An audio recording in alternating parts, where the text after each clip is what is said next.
Today, I'm having a drinking party at home with friends, so get things ready.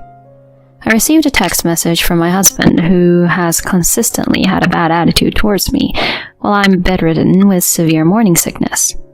I quickly replied, "I can't do it, it's too sudden." I didn't get a response, so I tried calling, but my husband never answered. I had reached my limit. I won't forgive him for his previous attitude or for today's drinking party. I'm going to punish him. And then I put my plan into action. Around 6 p.m., my husband returned home with many footsteps behind him. Hey, what are you doing sleeping? Didn't I tell you we're having a drinking party today? You haven't prepared anything at all. Daryl came into my bedroom and yelled at me, and I answered him, dizzy and unable to get up. That's why I said it's impossible. Hey, just get up. Hurry up and get out the booze. I smiled in place and replied, "Is that all you want to say?" After that, my husband realized everything and began to tremble. My name is Katerina. I'm a 29-year-old working housewife. After graduating from the university's science department, I joined Nordson, a small machinery manufacturer.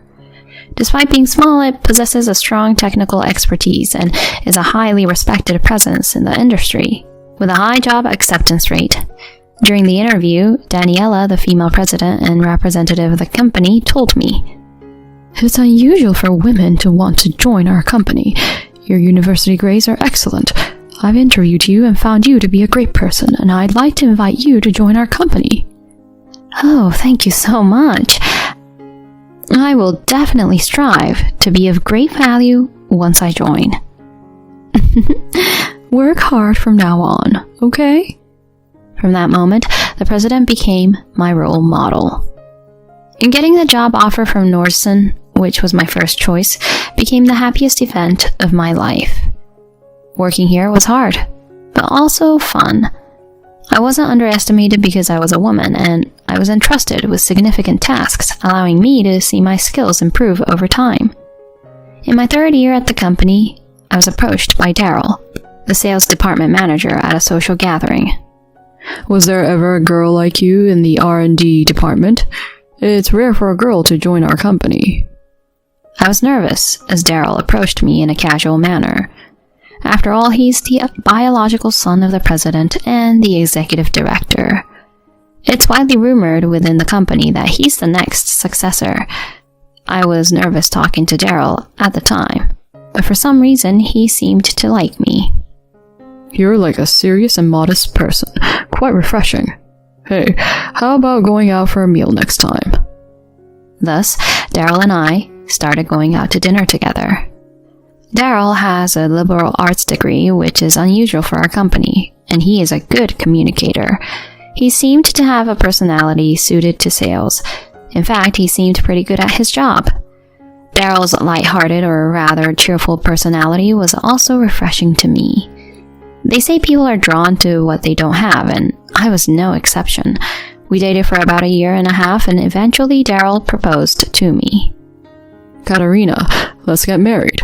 Please accept my proposal. Daryl, thank you. I'm very happy.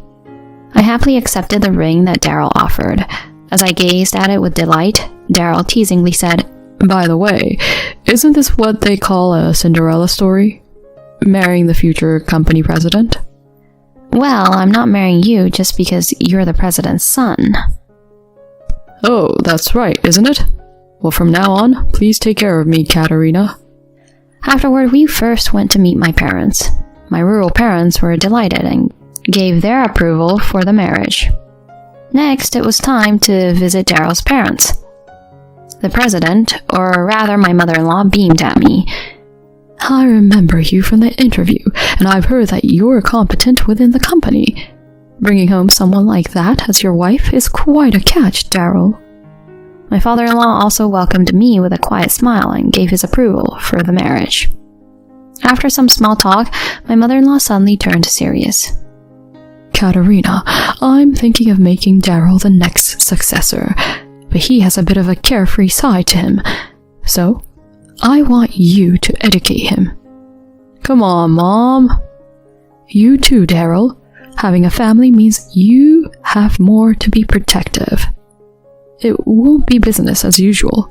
Treat Katerina well. I understand. Mom, Dad, I look forward to your support from now on. I greeted them in this way. A while later, we had our wedding. We invited all the employees and had a grand celebration. Later, my mother-in-law presented us with a gift for our wedding. We began living together in a single-family house. I thought that our happy married life was about to begin, but I soon encountered a problem. Daryl was the type who didn't do any household chores. He had experience living on his own, so he should have been capable. But he didn't even press a button on the washing machine. While I was doing all the household work, he would lie on the sofa watching TV. I also had my job to attend to, so taking on all the household chores was honestly a burden. When I lived alone, I could get away with making a simple dinner and doing the cleaning on the weekend, but it was different when living with a husband. After 3 months of living like that, with only me doing the housework, I finally complained to Daryl. Hey, Daryl, I have a favor to ask. Can you help out a bit more with household chores? Daryl, without taking his eyes off the TV, responded like this. Huh? Can't you just keep doing the chores like before? I'm tired from work. I work too. It's not fair that I'm the only one responsible for household chores. This is unreasonable. What's unreasonable about it? I'm the next company president, you know. Are you suggesting that such an important figure should do household chores? That's what's unreasonable. I was left speechless. Regardless of whether Daryl would become the next company president or not, isn't family separate from work? When I tried to convey this, Daryl's expression soured. Katerina, you came here as a bride, right? Household chores should be done by women. Was this his true opinion? I was in shock at his outdated statement, and Daryl casually said, Right, I'm inviting friends over from now. Do we have any alcohol? What? From now? Make sure you can entertain my friends properly. You're my wife, after all. My concern wasn't just that my husband wouldn't help with household chores. Daryl frequently invited his college friends over to our house for parties. Each time I had to prepare alcohol and food, and my precious leisure time was being taken away. I understood that Daryl had his social connections and valued his friends, but honestly, dealing with this every week was exhausting. About a year into our marriage, I started experiencing health issues. I felt dizzy and had mild nausea that persisted. I decided to go to the hospital thinking it might be something serious. To my surprise, I was informed that I was pregnant. Overjoyed, I shared the news with my husband, and he was equally thrilled. Katerina, is it a boy or a girl? You're getting ahead of yourself, Daryl. But I'm really looking forward to it. I'm so happy. I genuinely felt glad to see the happiness on my husband's face. After that, we shared the news of my pregnancy with my in-laws who lived nearby, and they were even happier than Daryl. Congratulations, Katerina. Take good care of your health. If there's anything we can do, just let us know. Thank you, Mom. At that moment, my father-in-law said to Daryl, Daryl, from now on, make sure to support Katerina. Reduce those drinking parties and come back home early to be by her side.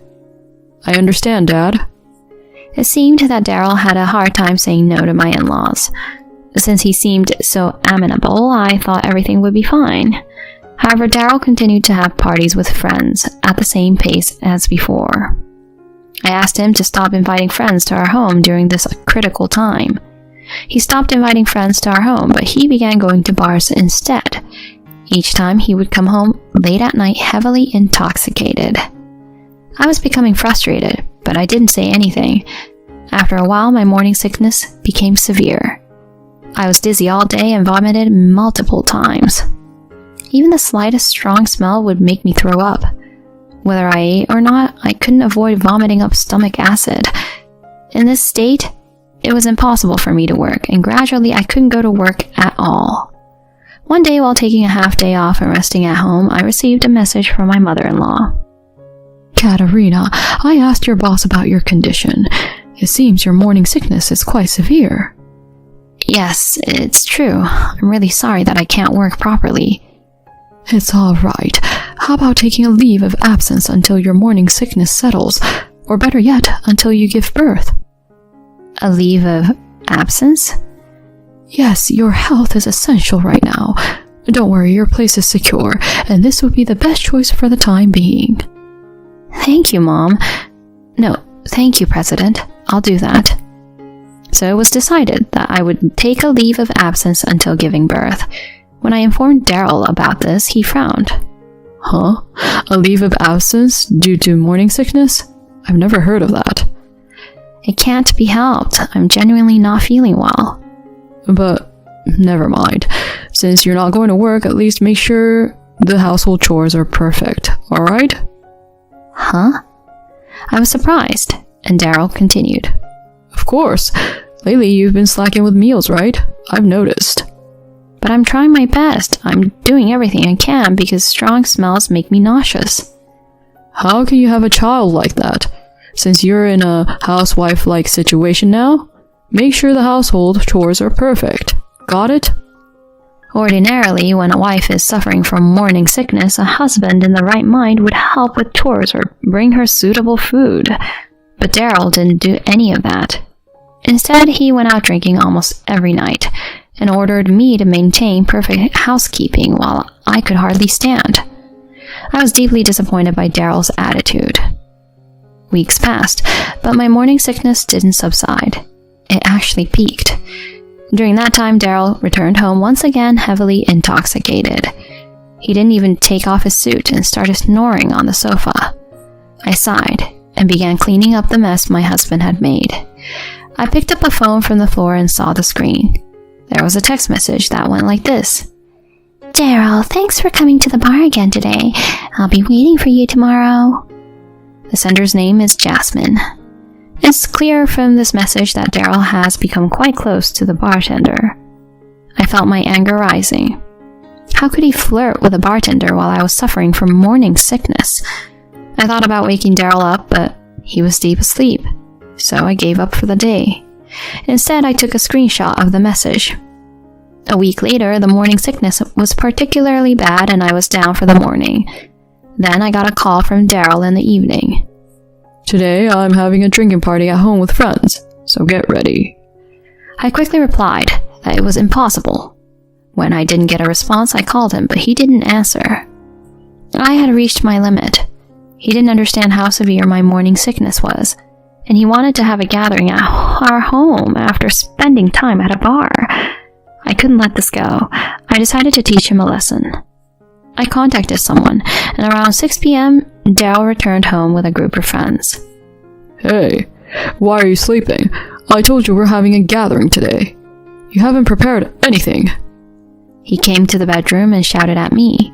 I, dizzy from my morning sickness, responded, I messaged you. I can't do it today because my morning sickness is really bad. At least go out and have a drink. What's with all this morning sickness all the time? Don't be so whiny. I told you, it's impossible. Come on, get up. Serve some snacks with the drinks. I smiled in place and replied, Is that the only thing you have to say? Huh? What are you talking about? Daryl seemed annoyed and grabbed my arm, trying to pull me out of bed. Suddenly, the closet door in the bedroom creaked open. What? Mom? Dad too? That's when my father-in-law and mother-in-law, whom I had invited, emerged from the closet. Their faces were beet red, and they had their arms crossed. What? Why are my parents here? What's going on? Realizing he had been overheard, Daryl began to tremble uncontrollably. Then my mother-in-law calmly said, Tell your friends to leave immediately. But... Do it now. Daryl shrank and sent his friends home, leaving only my husband and me with my in-laws. Daryl, sit there. My mother-in-law said sharply, and Daryl with a pale face sat down. My father-in-law continued with a low voice. I've told you multiple times to take care of Katerina while she's pregnant. What the heck is this? Dad, listen. Today was just a one-time thing. My mother-in-law then interjected. I've heard everything from Katerina. You've been going out drinking almost every day since you found out she was pregnant. I even saw your messages. You knew about all of that? You admit it, don't you? And inviting many friends over while your pregnant wife was bedridden due to morning sickness, and then telling her to prepare snacks? Who do you think you are? Watching Daryl shrink under my mother-in-law's scolding, I almost burst into laughter. Start by apologizing to Katerina. My father-in-law said sharply, and Daryl bowed his head to me.